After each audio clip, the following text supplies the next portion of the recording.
Electric का काम है, आप कहीं आगे पीछे जा रहे हैं, शॉक लग गया किसी को, आप देख रहे हैं बंदा गिरा हुआ है, तो क्या करेंगे आप शॉक सिचुएशन में? अगर आपको ऐसा कोई बंदा मिला शॉकिंग सिचुएशन में तो आप क्या करेंगे? कुछ आइडिया किसी को? कुछ क्या हमें क्या करना चाहिए उस बंदे को बचाने के लिए? कुछ किसी कुछ नॉलेज कुछ आइडिया है? ठीक है, शॉक अगर किसी को लगता है कंपनी में कोई भी एरिया में बंदा कहीं पर्टिकुलर एरिया में गिरा हुआ है, इसको शॉक लगा हुआ है, तो पहला हमारा रिस्पॉन्स क्या होगा कि हमारे पास कोई वुडन लकड़ी होनी चाहिए या कोई रबर की चीज होनी चाहिए जिससे हम कनेक्शन तोड़ सकें। शॉक लगा है तो किस चीज को लगा, पहले हमको वो ढूंढना है, वायर के थ्रू है या टच किया वायर को, वायर उसके हाथ टच हुआ है, तो पहले हमको वायर को उठा के साइड में करना है। हाथ से नहीं करेंगे, हाथ से करेंगे तो हमारे को भी तकलीफ है, इसलिए हमको उसको किसी लकड़ी से या कोई रबर की चीज से उसको हमको पहले हटाना है। उसको हटाने के बाद हमको ये देखना है कि वो बंदा किस सिचुएशन में है। अगर पैक्ड रूम है तो उसको हमको पहले बाहर निकालना है फ्रेश एयर में। कोई भी सिचुएशन होगी तो हमको पहले उस बंदे को बाहर निकालना है फ्रेश एयर में, ओपन स्पेस में लाके उसको पैरेलल लेटाना है, सीधा, ये भी नहीं टेढ़ा आगे पीछे, सीधा उसको लेटाना, हाथ खुला पैर खुला उसको लेटाना है। ठीक है, उसको लेटाने के बाद फिर हमने उसको रिस्पॉन्स देना है, मतलब उसके नाक के पास हाथ रख के चेक करना है कि उसकी सांस चल रही है कि नहीं चल रही है, उसकी धड़कन चल रही है नहीं चल रही, वो हमको चेक करना है। अगर वो चीज चल रही है तो उसका मतलब वो बंदा ब्रीथ कर रहा है। फिर हमने सीधा, जब मैंने बताया था, इमरजेंसी कॉल करना है। बस इमरजेंसी कॉल करना, आपका काम यहीं तक है, इमरजेंसी कॉल करना है। और जब तक कोई इमरजेंसी नहीं आती है तब तक उसके पास आपको रहना है और उसको विश्वासन देना है कि वो सिचुएशन उसकी नॉर्मल है। इमरजेंसी टीम आएगी, वो अपना उसको वहां से डॉक्टर आएंगे या जो भी मेडिकल इमरजेंसी आएगी वो आके उसको सिचुएशन को हैंडल करेगी और वहां से वो लेके जाएगी। ठीक है, ये शॉकिंग में हो गया। ये सिचुएशन कब है? जब वो बंदा सांस भी ले रहा है और उसकी धड़कन भी चल रही है तब। अब अगर सिचुएशन थोड़ी चेंज हो गई, शॉक लगा बंदे को, आपने वायर हटा दिया, सब कुछ हटा दिया, लेकिन बंदे का रिस्पॉन्स नहीं कर रहा है, मेन प्रॉब्लम यही आती है। बराबर, अगर बंदा रिस्पॉन्स ही नहीं कर रहा है, मतलब सांस भी नहीं चल रही है, धड़कन भी नहीं चल रही है, तो वो सिचुएशन में अब हम क्या करेंगे? ठीक है, आपने सेकंड स्टेप लिया, कॉल इमरजेंसी को कर दिया, इमरजेंसी कॉल चला गया। ठीक है, इमरजेंसी को आपने कॉल कर दिया, उनको आने में तो टाइम तो लगेगा, तब तक आप क्या करेंगे? अब हमारा काम उसको बचाना, राइट, उसकी सांस वापस लाना है, तब तक उसको बचाना। तब हम उसको देते हैं सीपीआर। ठीक है, सीपीआर देते हैं। वो सीपीआर कैसे देंगे वो मैं आपको एक अलग चीज बताऊंगा, तो वो एक ऑप्शन आता है सीपीआर। तब हम उसको सीपीआर देंगे। सीपीआर तब तक देंगे जब तक कोई इमरजेंसी नहीं आती है, तो उससे क्या होता है, उसकी जान बचाने का हम प्रयत्न कर सकते हैं, कोशिश कर सकते हैं। वो सीपीआर हम कैसे देते हैं मैं आपको लाइव डेमो दिखाऊंगा यहाँ पे, वो एंड में देखेंगे हम लोग। ठीक है, तो सीपीआर सेकंड ऑप्शन हो गया। ये हो गया हमारा शॉकिंग में। 3 स्टेप होता है शॉकिंग में। पहला आप रिस्पॉन्स करेंगे, जो भी इलेक्ट्रिक वायर उसको जिससे लगा है वो चीज हटाने की कोशिश करेंगे, हाथ से कभी नहीं करना है, वुडन को लेना है। सेकेंड चीज, अगर उसकी धड़कन या सांस चल रही है तब हमने उसको डायरेक्ट इमरजेंसी कॉल करके उसको इमरजेंसी डिपार्टमेंट में हैंड ओवर कर देना है। अगर उसकी सांस नहीं चल रही है या कुछ तकलीफ हो रही है तो हमने सीपीआर देना, उसको सीपीआर देंगे। उसके बाद भी, और सीपीआर कब तक देना है? जब तक कोई मेडिकल इमरजेंसी नहीं आ जाती। अगर उसकी सांस और रिस्पॉन्स देने लगा हो तो ठीक है। कभी कभी क्या होता है कि सिचुएशन बंदा रिस्पॉन्स देता ही नहीं है, शॉक के हिसाब से बर्न पे शॉक पे रिस्पॉन्स देता ही नहीं है, तो उसको क्या करना है? हमको सीपीआर देते रहना है 10 बार 12 बार, जब तक देना। बताऊं कैसे देते हैं वो, उसको हम देते रहना जब तक कोई इमरजेंसी हमारे डिपार्टमेंट से आ ना जाए तब तक। ठीक है, तो ये हो गया आपका शॉकिंग में हमने क्या करना है। फिर होता है बर्निंग, आग लग जाना। आदमी को आग लग जाती है तो उसमें क्या करते हैं आप लोग? कुछ आइडिया किसी को? कभी किसी का हाथ जल गया या पैर जल गया, उस सिचुएशन आप लोग क्या करते हैं? कुछ आइडिया किसी को? कुछ? ठीक है, बर्निंग, अभी किसी को आग लग गई। अब बर्निंग जो होती है वो 3 कैटेगरी में डिवाइड होती है, first degree, second degree, third degree. Picture में देखा होगा ना, इसको थर्ड डिग्री है, फर्स्ट डिग्री है, सेकंड डिग्री। वो होता क्या है? अभी जो फर्स्ट डिग्री बर्न होता है वो आपकी जो स्किन होती है वो खाली लाल होती है, that is first degree burn. Skin मतलब बॉडी में कोई कहीं भी अगर खाली आपका स्किन लाल हो रहा है तो that is first degree burn. Second degree burn क्या होता है? आपके छोटे छोटे गुब्बारे आते हैं, पस जैसे बंद हुआ, तो वो सेकंड डिग्री बर्न होता है। थर्ड डिग्री बर्न क्या होता है? जिसमें आपकी स्किन जल जाती है, मतलब वो जलती क्यों है? क्योंकि जो आपका मसल का अंदर का जो टिश्यू होता है वो जल जाता है, that is third degree burn. अब हमको पहले सिचुएशन आइडेंटिफाई करना होता है कि जो आदमी जला है वो कितनी कौन सी डिग्री पे है। फॉर एग्जाम्पल नॉर्मल अगर छटका उटका लगा, आग जला है, तो सबसे पहले हम उस पर वो पब्लिक क्या करती है? वो लगाती है, क्या नाम है, कोलगेट लगा देती है, फिर कुछ और लगाती है। ये सब लगाना है ही नहीं, उससे आप उसकी इंजरी को और तकलीफ में देंगे उसका, और चीज वो बर्निंग जो सेक्शन होता है वो और बढ़ता है, इन्फ्लेमेशन होता है। आग जब लगती है तो अंदर जलन होती है ना, उसको इन्फ्लेमेशन बोलते हैं। तो पेस्ट लगाने से पेस्ट भी ठंडा होता है, तो हम पेस्ट लगाते हैं तो उसको टेम्पररी आराम मिलता है, लेकिन वो इन्फ्लेमेशन उसकी जाती नहीं है, इन्फ्लेमेशन बढ़ाती है, तो वो उसके लिए बहुत डेंजर चीज है। तो कभी भी पेस्ट ऑयल तेल ये सब कभी लगाना नहीं है, कभी भी। सबसे पहला काम करना है, कोई भी डिग्री बर्न हो, 1st डिग्री हो, 2nd डिग्री हो, 3rd डिग्री हो, हमको सीधा उसको पानी में लेके हाथ में लगा तो ठंडा पानी नीचे हाथ रख दो। अगर बॉडी में ज्यादा जला है तो पानी गिरा दो, तब तक कोई इमरजेंसी नहीं आती। अगर इधर भी वही सेम सिचुएशन, 3 जो है, रिस्पॉन्स, इमरजेंसी हेल्प और आपका डिटेक्शन, ठीक है। तो अगर आप रिस्पॉन्स कर रहे हैं उस बंदे को, तो रिस्पॉन्स में आपने देखना है कि आग कितनी लगी है, 1st डिग्री बर्न है, 2nd डिग्री बर्न है।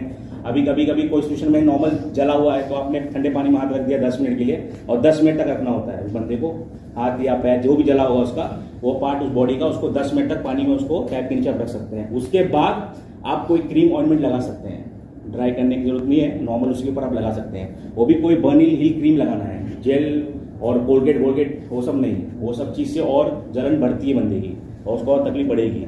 तो सेकंड स्टेप है ये। अभी फॉर एग्जांपल ये तो नॉर्मल आग हो गई, अभी किसी को पूरी बदन में आग लगी है, मतलब अच्छी खासी आग लग गई है, आपने देखा उस सिचुएशन को, तो आप कैसे उसको हैंडल करोगे? आपने क्या करना है, उसको पहले पुश करना है जमीन पे, सबसे पहला काम। मतलब समझ लो आग अच्छी खासी लगी है, आप दे रहे हो उसको रिस्पॉन्स, आपने वो टैलेंट है कि आप दे जाके उसको बचाने की कोशिश कर सकते हैं, तो आप पहले उसको धक्का देंगे जमीन पे। धक्का देने के बाद आपने कंबल लेना है नॉन फ्लेमेबल, मतलब कोई केमिकल वाला कंबल नहीं, नॉर्मल कंबल जो आता है हम यूज करते हैं, कंबल हो गया, चादर हो गया, वो हम यूज कर सकते हैं, और उसके ऊपर फेंकना है। फेंकने के बाद उसको बोलना है कि रोल करो, उसको तब तक रोल करने बोलना है जब तक वो कंबल के अंदर आग लिपट नहीं जाती, ठीक है। तो ये सिचुएशन होता है जब किसी को ज्यादा आग लगी है, तो हम उसको कैसे बुझा सकते हैं? हमें उसमें जाके कूदना नहीं, उसको हमने उसको धक्का देना है कि उस जमीन पे गिरे, और फिर उसके ऊपर कंबल फेंकना है। कंबल फेंकने के बाद उसको बोलना है रोल कर, या अगर आप कर सकते हैं तो आप उसको रोल करवाओ। अगर सिचुएशन ऐसी है कि आपके हैंडल हो सकती है तो आप उसको रोल करवाइए जब तक वो आग बुझे नहीं।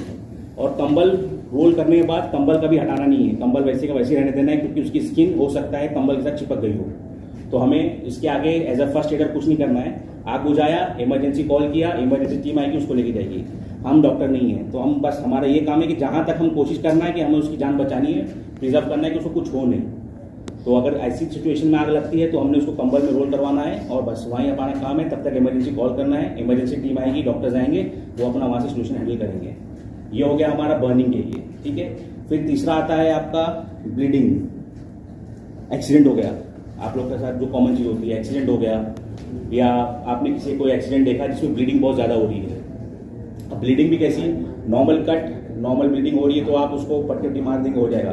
कभी कभी एक्सेस ब्लीडिंग होती है, स्किन पूरी टिश्यू फट जाता है, हाथ कट जाता है, ब्लीडिंग रुकती नहीं है। तो उस सिचुएशन में हमको क्या करना है? पहली बात तो जैसे आप बाइक पे बहुत एक्सीडेंट होता है, पब्लिक क्या करती है, पहले पानी पिलाती है, साइड में लाओ तो पानी पिलाओ। पानी तो गलती से पिलाना नहीं है, पानी कभी भी गलती से पिलाना नहीं है उसको, ठीक है। जब भी कोई एक्सीडेंट हो जिसमें पानी मांग रहा है, अगर मरीज जो है उसको पानी पिलाना नहीं है। आप रुमाल गीला करके उसको होठ पे लगा सकते हैं, तो उसको फील हो कि पानी पिया है, लेकिन आप पानी कभी पिलाना नहीं है। उससे क्या होता है, उसकी सांस रुकने का चांसेस होता है, क्योंकि हमको नहीं पता उसकी बॉडी में कितना डैमेज हुआ है, इंटरनल ब्लीडिंग है, आउटरनल ब्लीडिंग हमको नहीं पता। तो उस वक्त सिचुएशन में भी हमको डॉक्टर नहीं बनना है। पब्लिक क्या करती है, आधे लोग की जान ऐसी चली जाती है कि बंदा पानी पिला देता है, तो चोकनेस हार्ट अटैक आया, वहीं चला गया, या रास्ते पे चला गया। तो ये बहुत कॉमन चीज है जो आप लोग को समझना है कि कोई भी बंदा अगर एक्सीडेंट बाइक का हो, गाड़ी का हो, किसी का भी हो, बंदे को अगर आप बाहर लगा के साइड में लगाना है, उसको ओपन एयर में लाना है, लेकिन पानी नहीं पिलाना है, या कोई भी चीज मुंह में डालना नहीं है उसको आप नॉर्मल सिचुएशन में उसको आप रुमाल गीला कर सकते हैं, कपड़ा गीला करके उसको होठ के ऊपर पानी गिरा सकते हैं, अंदर नहीं बाहर, तो उसको फील होगा कि नॉर्मल है। अब हेड इंजरी है, या लेग इंजरी है, हैंड इंजरी, कुछ भी इंजरी है, ब्लीडिंग नहीं रुक रही है, तो हम क्या करते हैं, कपड़ा लगाते हैं, बराबर है। आपने कपड़ा लगाया, अब एक कपड़े से ब्लीडिंग नहीं रुक रही है, कपड़ा पूरा फुल हो गया है, ये समझने वाली चीज है। आप क्या करेंगे उस सिचुएशन में? कोई अगर ब्लीडिंग हो रही है बहुत ज्यादा, एक कपड़ा आपने लगाया, कपड़ा पूरा खून से भर गया है, लेकिन ब्लीडिंग नहीं रुक रही है, और इमरजेंसी रिस्पांस को आपने कॉल किया है, रिस्पांस टीम अभी तक आई नहीं है, तो ये सिचुएशन में आप क्या करेंगे? कोई आइडिया? हाथ को लग रहा है, यहाँ पे लग गया, बांधेंगे, आपने बांधा, लेकिन वो बांधने से भी खून नहीं रुक रहा है, वो कपड़ा पूरा गीला हो गया। हाँ, नहीं। और कोई आंसर? अगर फॉर एग्जाम्पल हाथ है आपका, जिस तरह बता रहे हैं, हाथ पे यहाँ पे ब्लीडिंग हो रही है, आपने एक कपड़ा बांधा खून रोकने के लिए, खून नहीं रुका, अब कपड़ा पूरा खून से भर गया है, लेकिन फिर भी खून बह रहा है, आप क्या करेंगे? उसके बाद दूसरा कपड़ा बांधेंगे, दूसरे में भी नहीं हुआ, तीसरा बांधेंगे, तीसरे में भी नहीं हुआ, चौथा बांधेंगे।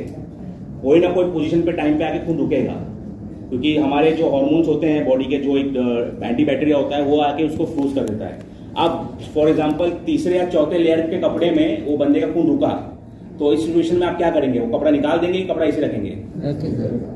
वैसे रखेंगे, बराबर। वो कपड़ा हटाना नहीं है। अगर वो कपड़ा आपने निकाला तो वापस वो फ्रेश ब्लड बाहर आएगा फिर से, क्योंकि वो क्लॉट कर दिया ब्लड को, क्लॉटिंग बोलते हैं उसको, ब्लड क्लॉटिंग। हमारा क्या काम होता है? हमको ब्लड क्लॉटिंग करना होता है कि ब्लड वहां रोक दो इमीडिएटली। बाकी फर्स्ट एड टीम आएगी, बाकी इमरजेंसी टीम आएगी, डॉक्टर्स आएंगे, फिर वहां से हैंडल करेंगे। हमारा काम है ब्लड रोकना। अब वो कोई भी पार्ट बॉडी का हो, बेसिकली हेड बहुत इंपॉर्टेंट होता है, हेड और ये अपना इंटेस्टाइनल ऑर्गन्स, ये ऑर्गन बहुत इंपॉर्टेंट होता है। तो ये साइड पे अगर जब ब्लीडिंग होती है तो ये साइड पे हमको बहुत ज्यादा ध्यान देना होता है कि उनका ब्लड रुक जाए बस किसी भी तरह। हमारा एज अ फर्स्ट एडर काम क्या होगा? खून रोकना, रिस्पॉन्स करना, उसका खून रुकवाना, और तीसरा कॉल करके मेडिकल इमरजेंसी का वेट करना। सीपीआर का जो बताया हूं मैं, वो थर्ड सिचुएशन है, वो एंड में बताऊंगा मैं आपको सीपीआर कैसे देना है। हर सिचुएशन में सीपीआर भी होता है। अभी एग्जाम्पल एक्सीडेंट हुआ, ब्लीडिंग हो रही है, बंदा रिस्पॉन्स नहीं कर रहा है, तो आप पहले उसका खून रोकेंगे, फिर सीपीआर देंगे। सीपीआर में बताऊं कैसे देना है, वो आपको एक चैप्टर का भी बताऊंगा मैं, ठीक है। तो ब्लड के ऊपर जो कपड़ा है वो हटाना नहीं चाहिए, ठीक है। वो कपड़ा अगर हटाएंगे तो वापस ब्लीडिंग होगी, तो कपड़ा रखे रहिए। वैसे ही कपड़ा वो डॉक्टर भी, जो भी इमरजेंसी टीम आएगी वैसे ही उसको लेके जाएगी, और फिर वहां जाके वो जो भी प्रोसीजर होगा वो करेंगे। इससे क्या होता है? कम ब्लीडिंग होने की वजह से बंदे की जान बच सकती है बहुत हद तक। एक्सेस ब्लीडिंग होगा तो आदमी ऑन द स्पॉट भी जा सकता है, कभी कभी नहीं होता सिचुएशन हैंडल, ठीक है। तो ये 3 मेन सिचुएशन है जो आप लोग को चीज को याद रखना है। शॉक हो गया, ब्लीडिंग हो गया। अभी आप लोग की गाड़ी में फर्स्ट एड किट भी तो होता होगा ना, तो क्या क्या रखते हैं आप लोग की गाड़ी में? फर्स्ट एड किट में क्या रहता है? और कॉटन्स भी मेडिसिन रखते हैं? कोई मेडिसिन? मेडिकल से मेडिसिन की चीज की होती है? पेन किलर रखते हैं ना, कॉमन खाली पेन किलर ना, और वॉमिटिंग दवा नहीं, ठीक है। तो एक बेसिक फर्स्ट एड किट के अंदर डेटॉल होना चाहिए, बैंडेड होना चाहिए, ड्रेसिंग का वो होना चाहिए, कॉटन होना चाहिए, एक बेनेडिन या सोफ्रामाइसिन ट्यूब होना चाहिए, और एक कॉम्बीफ्लेम जो कॉमन टैबलेट है वो होनी चाहिए। ये 5-6 चीजें जो इंपॉर्टेंट है वो फर्स्ट एड के बॉक्स में आपके होने ही चाहिए। एवरी टाइम मेक श्योर करिए जब भी आप ट्रैवलिंग करें, लेके जाएं तो वो किट आपका फुल रहे, ठीक है। और अगर कोई जैसे अगर एमसेट करके आती है वॉमिटिंग गोली, अगर वो भी चाहे तो रख सकते हैं, लेकिन उसकी जरूरत नहीं होती। फर्स्ट एड के लिए इतना काफी होता है, ठीक है। अभी मैं आता हूँ सीपीआर पे। हम सीपीआर कर रहे थे, किसको कहते हैं सीपीआर? एक कोई हम तो नाम, या कोई और आ जाओ, कोई और दुबला पतला आ जाओ ना,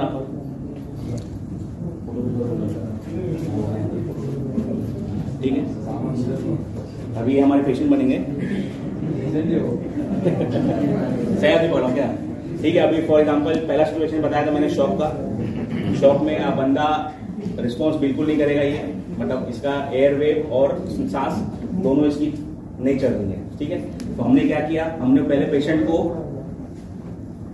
ले जाओ, हमने पहले क्या किया? पेशेंट को ओपन स्पेस में लेके आए। ये इलेक्ट्रिक शॉक की बात कर रहा हूँ। सीपीआर ट्रीटमेंट सेम रहेगा तीनों सिचुएशन में, सिचुएशन सेम रहेगा। हमने बंदे को कैसे भी करके बाहर लेके आना है, ओपन एयर में लाए। ओपन में लाने के बाद आप पहले इसका चेक करेंगे, कैसे चेक करेंगे वो देख लीजिए। पहले हम इसे हाथ रख के सांस चेक करेंगे इसकी कि चल रही है कि नहीं चल रही, ठीक है। फिर 3 उंगली से, फर्स्ट 3 उंगली से यहाँ पे लेफ्ट साइड पे ये नस होती है, उसको चेक करेंगे कि वो बीट हो रही है कि नहीं हो रही है, ठीक है। और तीसरा हम यहाँ पे हाथ रख के चेक करेंगे इसकी धड़कन चल रही है कि नहीं चल रही है। 3 चीजें होती हैं चेक करने के लिए, बराबर है। अगर ये तीनों चीजों में से समझ लीजिए कोई 2 भी चीज रिस्पॉन्स नहीं कर रही है, मतलब ये बंदा अनकॉन्शियस है। अनकॉन्शियस बंदे को हमको कैसे लाना है वापस, वो हम उसको बोलते हैं सीपीआर, ठीक है। सीपीआर का ट्रीटमेंट कैसे होगा? बंदे का हाथ वाथ एकदम नॉर्मल इसको लेटाना है, ठीक है। ये आपका जो राइट हैंड है वो राइट हैंड, जो लेफ्ट हैंड है वो लेफ्ट हैंड, 5 उंगली ऐसी रहेगी। अब मैं समझे मैं राइट हैंड हूं तो ये 5 उंगली ऐसे रखना उसको। ये जो अपना लेफ्ट हैंड है इसको यहाँ पे लॉक करना है, इसके बीच में लॉक करना है, ठीक है। और इसको थोड़ा स्टिफ रखना है। ये पाम का जो एरिया होगा, अच्छा इससे पहले एक चीज बताइए, हार्ट कहाँ सुपेटेड है आपका बेटे? हार्ट किधर है? हार्ट कौन कहाँ पे रहता है आपका? चेस्ट पे, लेफ्ट साइड। वो मतलब वो एक समझ लो अद्भुत आदमी होता है वो। हाँ बहुत जन को नहीं होता, वो एक आध केस होता है, नमूना बोलते हैं उसको, नमूना वही है नमूना। हाँ कहाँ? और राइट लेफ्ट किधर? करेक्ट, सेंटर में होता है heart, towards left side. Heart ना लेफ्ट में होता है ना राइट में होता है, हार्ट हमारा यहाँ सेंटर में, ठीक है।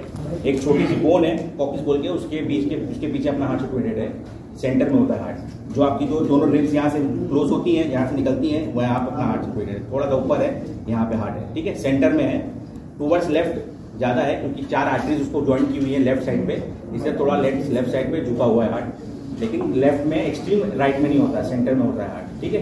तो अभी सिचुएशन वही है, बंदा CPR कैसे देंगे, अभी पहले तो हम उसका चेक करेंगे हार्ट कहाँ आएगा। तो हम पहले यहाँ से हार्ट डाल के यहाँ देखेंगे, ये दोनों इसकी हड्डी यहाँ आई, बराबर है, ये इधर आया उसका हार्ट, बराबर है। उसके बाद मैंने बताया राइट हैंड वाले राइट हैंड, उसके पीछे उसका सपोर्ट हैंड रहेगा, ये जो पाम एरिया है ना, पाम एरिया ये उसके हार्ट के ऊपर आएगा, ठीक है।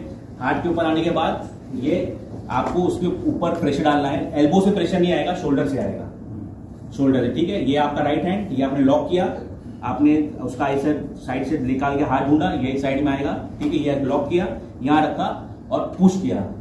ये आपको 30 बार नॉन स्टॉप पुश करना है, 30 times back to back push करना है, और पुश हार्ड होना चाहिए। हार्ड मतलब शोल्डर का प्रेशर आना चाहिए, एकदम हल्का हल्का नहीं, और आना चाहिए, बंदा ऐसा लगता है हिल रहा है, ठीक है। 30 टाइम्स आप वो देंगे, और 2 बार 30 बार वो देके 2 बार नाक बंद करके मुंह खोल के सांस देंगे, ठीक है। 30 बार हार्ट से पंपिंग और 2 बार माउथ से पंपिंग करना है। ये आपको तब तक कंटिन्यू करना है जब तक वो वापस कॉन्शियस नहीं होता।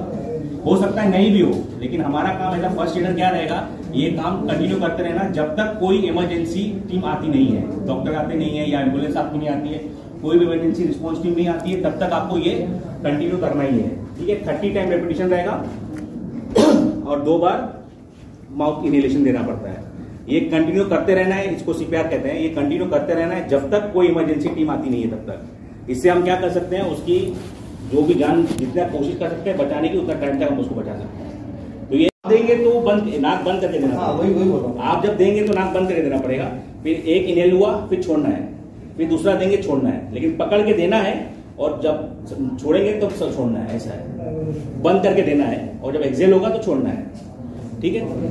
तो ये हो गया आपका CPR हो गया तीनों पॉइंट डेस्टिनेशन के। अभी जो एक लास्ट टॉपिक है वो ये हुआ कि जो लास्ट इंसिडेंट हुआ था हमारा कंपनी में, जो लास्ट इंसिडेंट हुआ था जिनकी डेथ हो गई थी, तो उसमें क्या हो रहा था कि आप लोगों को कुछ वो ही नहीं है, प्रोसीजर प्रोटोकॉल था ही नहीं, किसकी वजह से क्या कैसे रिस्पॉन्स करना है, क्या करना है।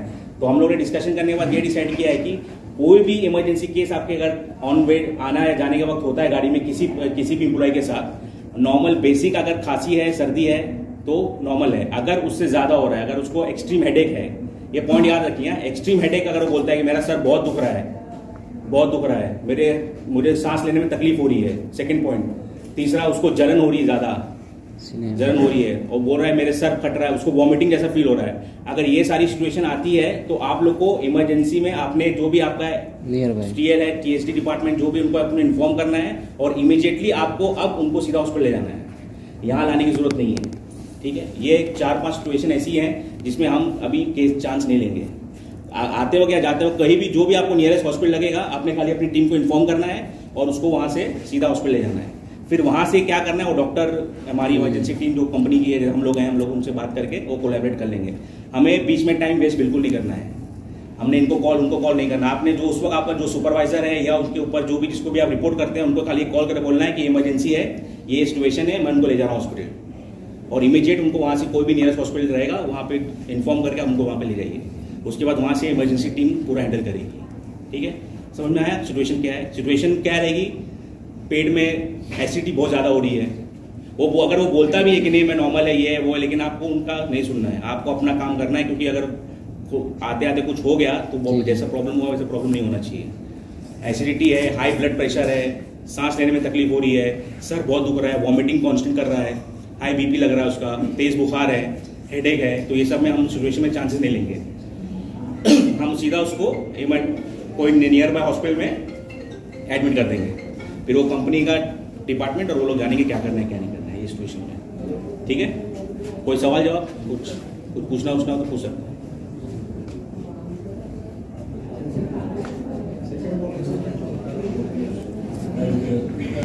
कुछ डाउट और कुछ भी